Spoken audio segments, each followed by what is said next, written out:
ayer hablábamos con la diputada Santibáñez, que tiene una idea, que cuando se llegue a los 500.000, los diputados, o sea, los congresistas chilenos, que son de los que más ganan en la OCDE y son de los que más ganan en el continente, en este momento ganan 38 veces el sueldo mínimo.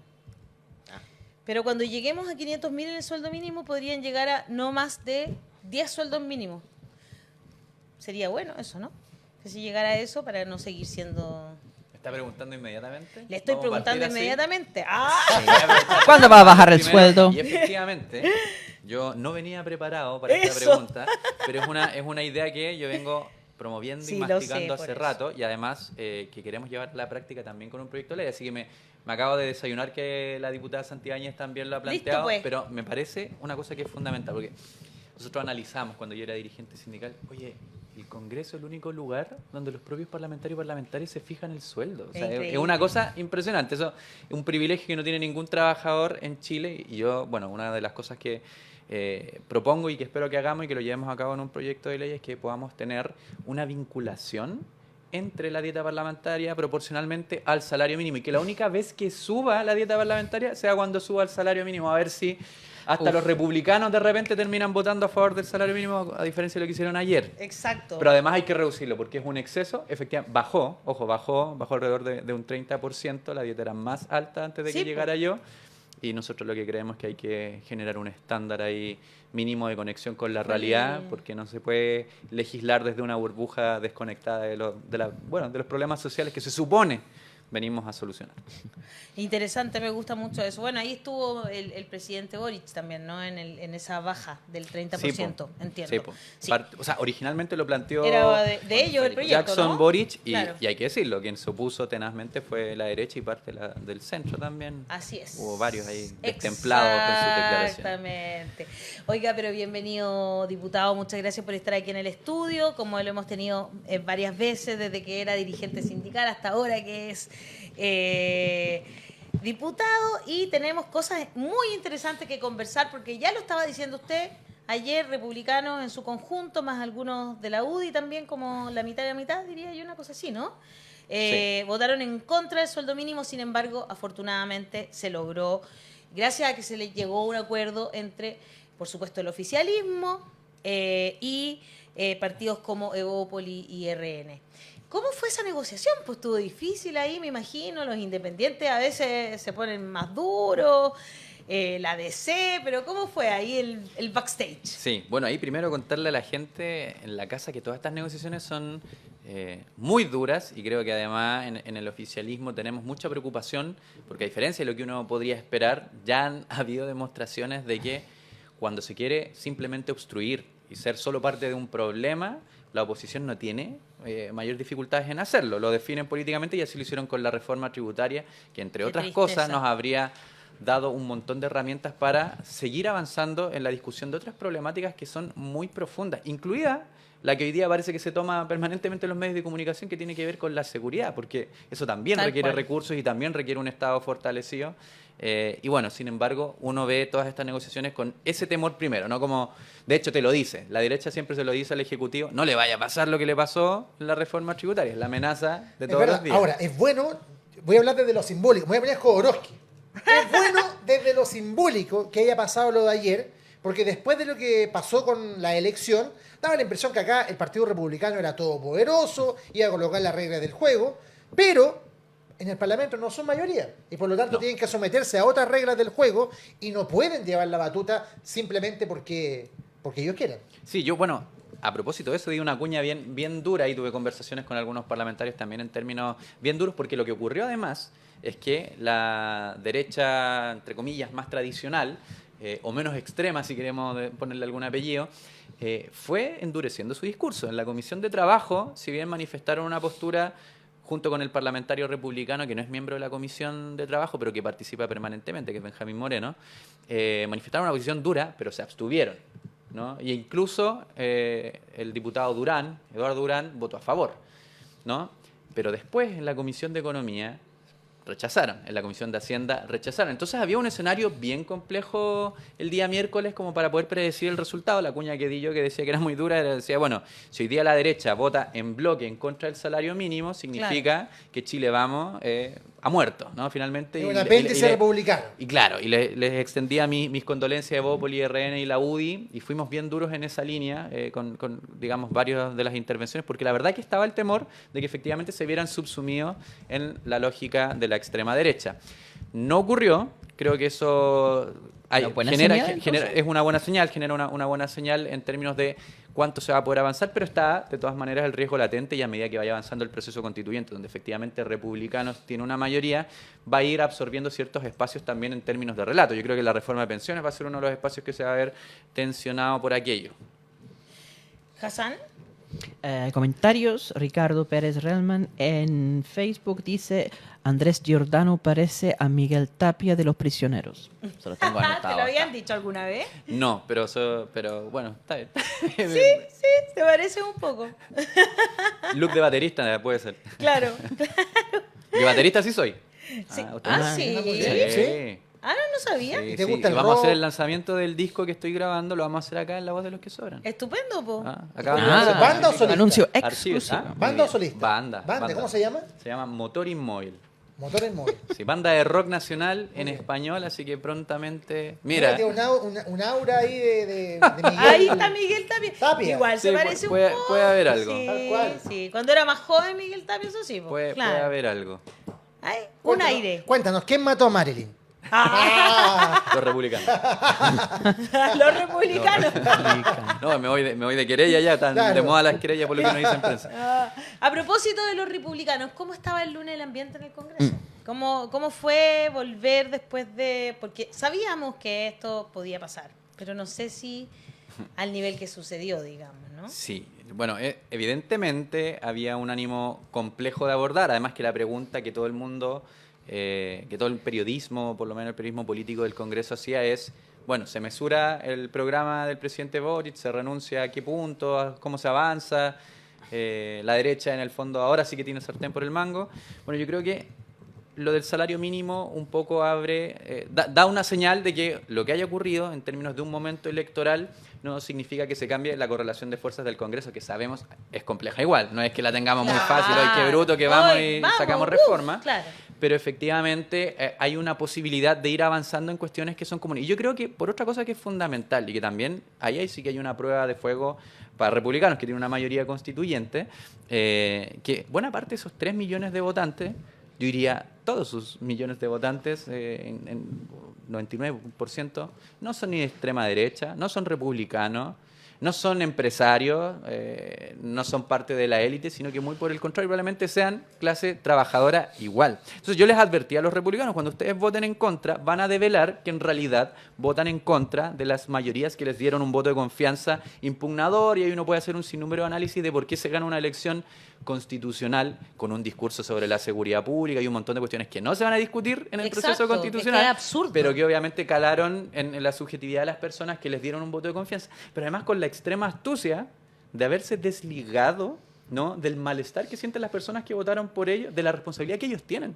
porque efectivamente el sector que ellos representan, y más aún si lo extremamos al punto de la derecha, defienden las AFP, un diputado en la discusión de economía decía, el salario mínimo en Chile no debería existir, debería regularlo el mercado. ¿Qué? Exactamente, o sea, estamos hablando... Insistir en el chorreo, mamá. No, tranquilidad. el Podríamos chorreo volver va a pagar llegar. con ficha, Claro. podríamos volver a pagar con ficha si eso es necesario, está todo bien, la salitrera siempre funcionó súper bien. No, entonces tenemos esos discursos que básicamente son la caricatura máxima de otros problemas que hoy día sí queremos resolver y que yo creo que siguen latentes, que no se han resuelto desde el 2019 y que dicen relación, como decía Hassan una vez también en una charla que tuvimos juntos, el único enemigo de Chile es la desigualdad, o el verdadero enemigo poderoso que no le teme a nadie es la desigualdad, ¿no? Y ese es un problema para el cual Republicanos no tiene voluntad política y no tiene propuestas para resolver, ¿no? Es que eso es muy loco. Si no tiene uniforme y no tiene armas de fuego, se les acaban las propuestas. Entonces, Ahí tenemos un problema de fondo que yo creo que pone a prueba al partido en sí mismo, en su rol que van a jugar en el proceso constituyente, pero también al rol que van a jugar en otras cuestiones que son tan importantes como la de salario mínimo, como fue 40 horas, que también lo votaron en contra, y otras iniciativas que avancen no solo en la seguridad pública, sino que en la seguridad económica, en la seguridad social. Hay que decir algo, a mí me parece súper importante, que no se confundan de que haber ganado esta elección implica que cambiaron las fuerzas dentro del Congreso. No eran favorables antes, obviamente, tampoco eran favorables, pero no tienen mayoría, sino ayer habrían logrado que no se hubiese aprobado el sueldo mínimo. Sin embargo, todavía existe, afortunadamente, una derecha que hoy día nos parece... O sea, Moreira parece un niño de pecho al lado de esta gente que anda propagando que no tiene que existir ley de identidad de género, y que los esclavos no se suicidaban. Es una cosa pero impactante. Yo de una u otra manera me imagino que el análisis inicial de la UDI en general es feliz desde la perspectiva de que se posicionó alguien más a la extrema derecha que ellos. Y eso parecía hace unos años medio impensable desde la perspectiva parlamentaria. Ellos pueden decir que no son extrema derecha ahora, sino Exacto. que ahora Les tenemos... cuento algo que yo espero que no salga aquí, ¿eh? No le cuenten a nadie que yo le voy a contar esto. Rodrigo, no se te vaya a salir Por favor, allá en no, CNN. no, nada. Pero Me quedo callado. me dijeron que ni Gonzalo Feito estaba contento con el resultado del... No te puedo creer. Sí, que era peligroso lo que había pasado. Lo dijiste sin filtro. Lo dije sin filtro. Es un efecto psicológico muy fuerte el resultado republicano, ¿no? Más de 3 millones de votos, y uno dice 3 millones de votos que son de ultraderecha. Evidentemente no es eso, sino 3 millones de personas que están dispuestos a dar votos a un grupo que hizo una campaña insurgente en contra del centro. Y son personas que muchos que están votando por primera vez, ¿cierto? Si volvemos a Esto es muy bueno. Sí, esto, yo quería sí. volver a Ahí esto, es habíamos importante. quedado antes que llegara el ministro con quien estuvimos En conversando. el año 2022, primera elección, inscripción automática de voto voluntario, algo que para la derecha algo vedadísimo, nunca querían eso. Y para bloquear el proceso constituyente, estaban dispuestos a hacer cosas bien novedosas. Y eso aceptar, porque pasaron después que todas las elecciones en Chile ahora van a hacer eso. Voto obligatorio con inscripción automática. Yo no creo que eso sea una mala cosa para nada. Ojo, acá, rechazo 2022. ¿Ya? Una tremenda participación y llega a casi 8 millones de personas en contra de la propuesta constitucional. ¿Quiénes son esas personas? En realidad, en esa elección, los que votaron presidente Boric se quedaron para el voto a prueba. Y los de rechazo son un enorme flujo de nuevos votantes. Y uno dice, ¿estos son todos de derecha? Evidentemente no, porque incluso si uno ve entre ese 61% y los que sí votaron para partidos de derecha en la elección de ahora, bajan de 61% a 47%. Ni siquiera en esto, que son las óptimas condiciones para ellos, la izquierda gobernando con crisis económica, con el salario real siendo muchísimo más bajo que cuando Boric empezó, con todas esas razones para enojarse, no lograron tener una mayoría. Y esos 6, eso es lo que estaba hablando, ¿no? ¿Cierto? Que el plebiscito ocurre en un momento de baja de salarios con Boric presidente, la rabia es evidente. Ahora, si volvemos a esta cuestión de los números, estos 6 millones de personas no son todos pinochetistas, ni mucho menos. No, son personas que están siendo interpretados por un momento de preocupación por la seguridad. Entonces es bien interesante esto, ¿no? Que estas personas que antes no votaban están expresando una posición fuerte a favor de la seguridad que además es súper coherente con lo que dicen todas las encuestas sobre opiniones ciudadanas. La gente siempre ha querido mano dura, al mismo tiempo que han querido también derechos sociales. Y lo que prima en este momento es la preocupación por más seguridad.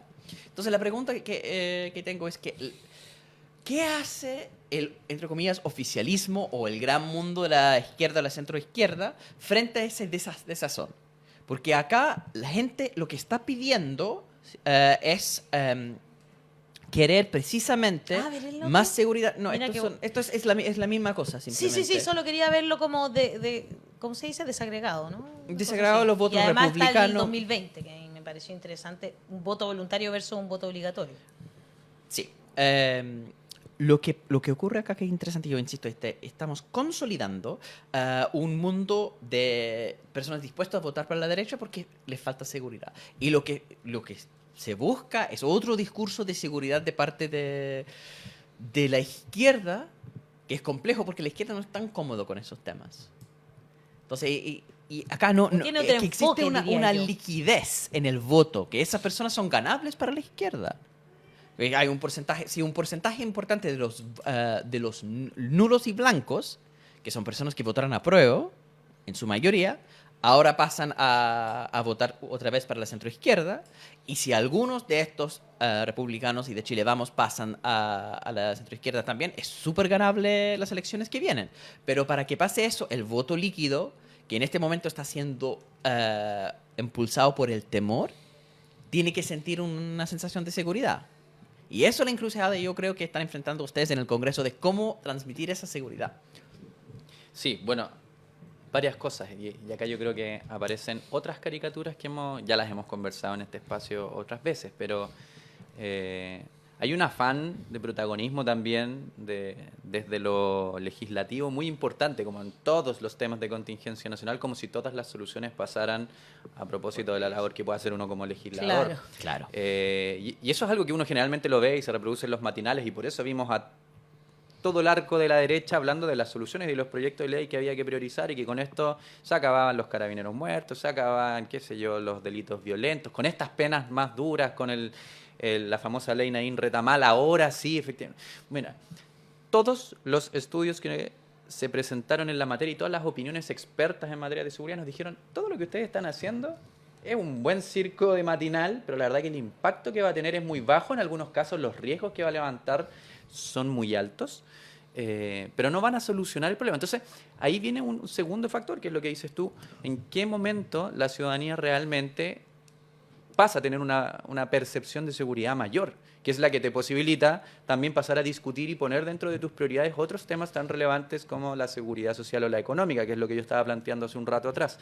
Que seguridad económica va a la par con seguridad en la calle. Exactamente, pero pareciera que no, pues, ¿no? Que está disociado, y por eso hay un tremendo acuerdo general para ahora la priorización de 31 proyectos nuevos en materia de seguridad. Yo digo, acá lamentablemente... Perdona, ¿31? Sí, pues, 31 proyectos de seguridad.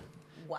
¿No? Se viene intensa esa materia, pero yo creo que ayer, por ejemplo, el Ejecutivo dio una señal muy relevante, que también es dentro del marco de no hacernos cargo solo de la perspectiva del populismo penal, que sabemos funciona excelente como cuña, pero funciona pésimo para resolverle el problema de seguridad a la vecina y al vecino. Que esa es la realidad del problema que hoy día abordamos. Entonces, ayer el Ejecutivo dio una señal muy importante desde que lanzó el Plan Calles Sin Violencia, en que buena parte de las comunas, 5 comunas del distrito que yo represento, son parte de ese plan. Y además explicó todos los ejes de política pública que van enlazados con el plan. Porque acá hay un enfoque... Exactamente, es el enfoque. Porque está bien, cuando tú tienes un enfoque punitivista, y esto hoy día lo conversaba en otra entrevista a propósito incluso de cuestiones como el acoso laboral, es decir, tú sancionas, tú investigas, eso se necesitan más fiscales, porque tenemos los fiscales pero colapsados. Aquí estuvo el presidente de los fiscales y es impactante, más de 2.000 causas, es como impactante. Imposible. Además de eso tienes un montón de casos sin imputado conocido, o sea, significa que necesitas tecnología, necesitas capacitación, necesitas dotación en las policías especializada para eso, necesitas la reforma a las policías, capacidades investigativas, inteligencia, todas esas cosas tenéis que meterlas en la juguera, y eso no se resuelve solo con escribir la ley, sino que se resuelve con ejecutarla, con el presupuesto. También me vuelvo, ¿no? Reforma tributaria, chuta, un sinsentido que no tengamos nuevos recursos para hacer ese tipo de cosas. Estaba en la reforma incluido, tributaria, y ¿sí? La derecha lo rechazó. Entonces, bueno, cuestiones que uno no entiende, pero ayer el Ejecutivo tuvo un plan muy claro que le exhibió al Congreso en su conjunto, a la Cámara de Diputadas y Diputados, donde además de todas estas medidas que son como, bueno, ¿qué hacemos cuando ocurre el delito? Cuando ocurre un homicidio, que tengamos la capacidad de las policías de estar ahí rápidamente, de identificar, investigar, tomar las pruebas, que esté todo el dispositivo de investigación desde el Ministerio Público, que se persiga, etcétera, y que se llegue a una condena acorde, que es como el último de los pasos, como claro. Lo que hemos estado discutiendo pareciera ser como el primero, pero las condenas son los últimos, y suponen, además, que los delitos ocurren de forma racional. Claro. Que eso es una cosa, lo más divertido. Es como, ridículo. Bueno, hay Claro. delitos que son racionales. o sea, pero me refiero... Pero no en general pero no ocurren, no, y no ocurren claro. Yo estoy todos los días acá racionales. viendo quién mato. Está ya un acto ¿Quién mató a racional. Mario? Porque la Eso es racional. única cosa que me hace pensar que esto, el costo que me va a implicar, que es harto inconveniente. Claro. Hay que comprar el arma, hay que pagar también, porque uno tiene que Clase pagar de el tiro. taxi para ir, para comprar el arma. Estos son costos y Claro. uno va constantemente evaluando. Si, no, si baja el precio de transporte, podría ser que me... Ahí podríamos tener más un delito por parte Del- de... es que es tan No, absurdo pero el claro, es modelo. No, eso. Y pero es como, claro. no, la pena son 3 años, no 5, entonces cometo el delito. No, no ocurre así. El gran problema, de hecho, el mayor todos los problema que estudios ocurre lo dicen, es además, que o sea, ya está. probablemente sí hay una sensación de impunidad sobre los delitos, en el sentido de que a lo mejor lo que sí tú esperas es que no te atrapen nunca, pero no, el problema no es cuando te atrapen, el problema es que no te atrapan, ¿no? Ese sí es un problema que se aborda desde esa perspectiva. Pero de vuelta, para que no se me vaya la idea, lo que yo decía es que además el gobierno nos muestra todo lo que ocurre antes de un homicidio, que es la tarea preventiva. Y eso creo que yo es lo fundamental. Tampoco es inmediato, pero evidentemente supone reconocer las causas, ¿no?, que generan estas consecuencias adversas que se traducen hoy día, salen en todos lados, como incivilidades que afectan finalmente la vida comunitaria, la vida en barrio, que hace que la gente se encierre, que en vez de salir a los espacios públicos, de estar con los nietos, con las nietas en las plazas, estén encerrados con 14 rejas, una reja tras de otra, para poder estar en su casa con 9 llaves, etcétera. Entonces, estas medidas que involucran más Estado, también un Estado con más recursos, que recupera espacios públicos, que genera un programa y un abanico de oferta pública para que niños, niñas y adolescentes tengan otras cuestiones que hacer, además de ir al colegio y alejarse de otro tipo de circunstancias más peligrosas, que haya un carácter comunitario que se vincule con el deporte, que se vincule con la cultura. Bueno, todas esas cosas están en los planes de gobierno y vienen con una estrategia muy ejecutada y con presupuesto destinado, y espero que además eso nos permita dar con altura de mira los debates legislativos que vienen en torno a seguridad y también los debates que se vienen en pocos meses más sobre el presupuesto general de la Nación para el 2024, donde esperamos haya ese enfoque comunitario que permita también atacar por todas las vías el problema de seguridad, precisamente para pasar al segundo plano, que sigue latente, que sigue vigente y que a la larga también va a ser una demanda que, si no se atiende, y ese es el gran problema que tiene el Partido Republicano en el proceso constituyente, también va a generar un malestar social, y ahí no se soluciona después solo diciendo, hey, queremos gatillos fáciles, hey, queremos más policías, porque hay una movilización masiva de personas que ven que nuevamente la institucionalidad política no dio respuestas. Muy bien, a mí me parece que hay una, por ejemplo, la ley antinarco es una muy positiva noticia, porque ahí sí hay como algunas herramientas que podrían ayudar a combatir el crimen organizado. Consenso. Claro, ¿no? Como transversales, ¿no? Como que se tomaron varias perspectivas. Y además hay una perspectiva que es importante, yo aprovecho de mencionarla, porque también se tendía a desvirtuar la concepción del narcotráfico, y había persecución, por ejemplo, para usuarios medicinales de cannabis, ¿no? Que era mezclar peras con manzanas. Estamos hablando del gran narcotraficante, pero estaba destinándose un montón de recursos públicos para atacar a usuarios que con receta médica, que con epilepsia, que con un sinnúmero de enfermedades que se tratan con derivados de la cannabis medicinal, bueno, no podían hacerlo e incluso terminaban bajo las rejas. O sea, es una cuestión que no se podía entender y que, por cierto, el trabajo que se logró generar a propósito de un consenso un poquito más amplio que solo la lógica punitivista permitió sacar una ley tan relevante y que en la práctica entrega herramientas operativas para hacerse cargo de la lucha contra el narcotráfico. Hay un tema que estábamos conversando que tiene que ver con la ley corta de ISAPRES. ¿Cómo se ve eso justamente? Lo que tiene que ver con cuál es la propuesta que tiene el Estado para salvar, no a las ISAPRES, esperamos, sino a los usuarios de la ISAPRES, Sí. ¿no es cierto?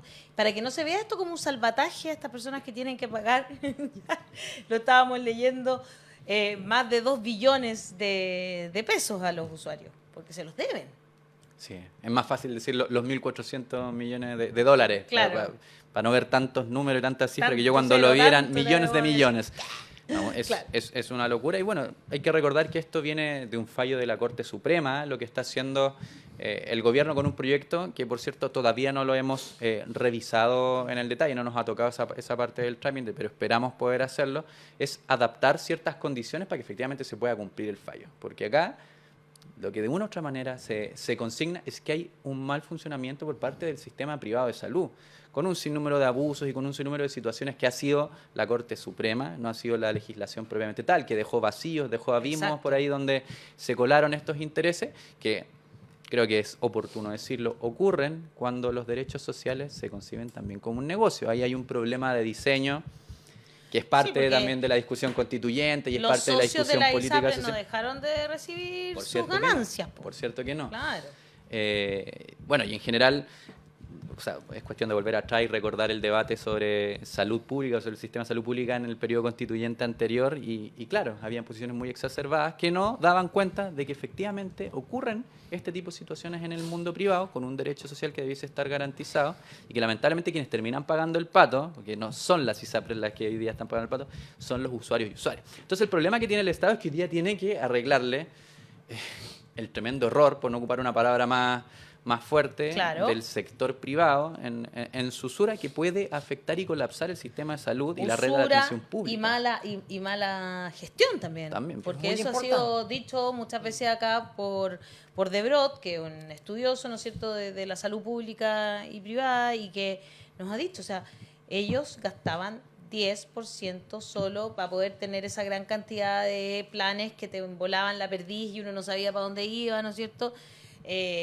Versus FONASA, que funciona mucho más eficientemente en todo el tema administrativo. Entonces, ahí hay un tema de eficiencia, falta de eficiencia del sector privado y eficiencia del sector público que terminó en esto que estamos viviendo hoy día. Sí, pues, absolutamente. Entonces, lo que interesa finalmente, como dices tú, son los usuarios y usuarias. Las personas que, en el caso de que exista un colapso, van a tener serios problemas, por ejemplo, para tratarse un cáncer, para tratarse de enfermedades Exacto. que requieren prestaciones permanentes y que no se pueden dar el lujo de simplemente quedar en el aire, ¿no? Y porque sabemos que además el sistema público hoy en día tampoco está preparado para absorber lo que significaría un colapso de un momento a otro Entonces, del sistema de eso. salud. Pero eso... No vamos a ver un salvataje a la ISAPRE O entonces. sea, nosotros al menos lo que hemos dicho en nuestra bancada, la bancada del Frente Amplio, más independientes, es que nos oponemos a medidas que representen un salvataje de la industria. A nosotros nos interesa poner por delante a las personas, eso evidentemente requiere una política de Estado que es lamentable porque no debió haber ocurrido, no debiese ser el Estado el que esté salvando una situación que han provocado los privados, pero como el interés público es el que está un poco en juego acá, es el riesgo no es solo un problema del quehacer del privado y de lo que ocurre con una industria en sí mismo, sino que lo que ocurre con los beneficiarios, que en este momento son parte de una prestación de un servicio que a la larga garantiza un derecho social. Bueno, hay que hacer una precaución, pero yo creo que además el debate tiene que abrirse un poquito más y abrirnos las puertas para que pensemos en cómo fortalecemos también lo público, porque si estamos haciendo el diagnóstico que lo Eso privado es. genera esto, bueno, entonces hagamos esta conversación en serio sobre el rol que cumple FONASA, sobre el rol que debiese cumplir un sistema integral que fuese capaz de atajar estas contingencias de manera coordinada, para no no cargarle un muerto al Estado que no debería cargar, sino generar una responsabilidad colectiva a lo que eso representa. Y también traslademos este debate hacia otro lado, donde la industria privada no está quebrando, muy por el contrario, está ganando cada vez más plata, pero es el mundo de las pensiones, donde las AFP han hecho tremenda campaña para mantener ese privilegio, pero a la larga también supone los mismos riesgos que tenemos hoy, que es que finalmente, con la excusa, ¿no?, de prestar un servicio y de entregar un derecho social o de garantizar un derecho social, terminamos abriendo el espacio para el tremendo lucro con los riesgos que eso significa. Súper importante lo que estamos conversando, vamos a seguir atentos. Tengo algo que contarle después cuando se acabe el programa. Fuera del aire le voy a contar, diputado. Yarín Contreras dice, quiero escuchar la voz de los que sobran cada vez que hago filas en muchos lugares en vez de escuchar a los pelotudos matinales en todos lados. Felizmente existen los tapones y los libros. Ana Cruz Gallegos dice, excelentes invitados, excelente programa, se pasaron, felicitaciones. Ricardo Mateluna, esperemos que la efervescencia por la seguridad pase pronto. Lili Mendoza dice, no todos son de derecha los votantes de la Constitución. Muchos amigos votaron por Partido Republicano debido a la situación actual de Chile. Según ellos quieren cambios y por eso lo hicieron. Pero qué cambios, y puro retroceso. Facebook Cecilia Bravo dice, guapo e inteligente. Supongo que se refiere a Hassan. ¡Ah! No, están hablando del diputado Giordano, por Ay, qué supuesto, vergüenza. en el Facebook. Y Paulina Correa dice, si despenalizan el consumo y cultivo y legalizan la venta desde el Estado, se arregla la economía chilena. Los Se arregla la marihuanos economía. podríamos financiar fácilmente la educación y la salud. Qué gran comentario, Paulina. Chiara dice, esperemos que ahora persigan el real peligro, el tráfico de drogas, y no a los usuarios de cannabis con receta médica que tienen 3 plantas. Lo dice por un caso que fue bien impactante porque una persona que tenía además el certificado médico de depresión, que estaba tratándose con plantas de marihuana y tenía 3 plantitas y le dieron 5 años y un día. Entonces está cumpliendo cárcel efectiva. Esperamos que ese caso se pueda resolver ahora que se aprobó la ley antinarco y protege a los usuarios terapéuticos de cannabis. Muchas gracias, diputado, por estar hoy día aquí en La Voz de los que Sobran, que ha estado muy informativo, muy interesante para el público. Un placer como siempre y espero estar de vuelta con todos los Ya, pues. televidentes, Así teleauditores. sea. Así va a ser. Un Sí. placer. Muchas gracias. Siempre lo estamos invitando al diputado porque usted es muy claro para explicar y eso nos agrada mucho. Con eso terminamos el programa del día de hoy, pues, Parece Hassan. que sí. Sí. Pero- Nos despedimos pidiéndoles que nos pongan me gusta, que compartan cada uno de los videos, que los guarden, porque todas esas cosas nos sirven para combatir los algoritmos que generalmente no son muy amables con nuestro tipo de programas. Y que nos vemos mañana, ¿cierto? Nos vemos mañana, por supuesto, a las 10 de la mañana, como día viernes.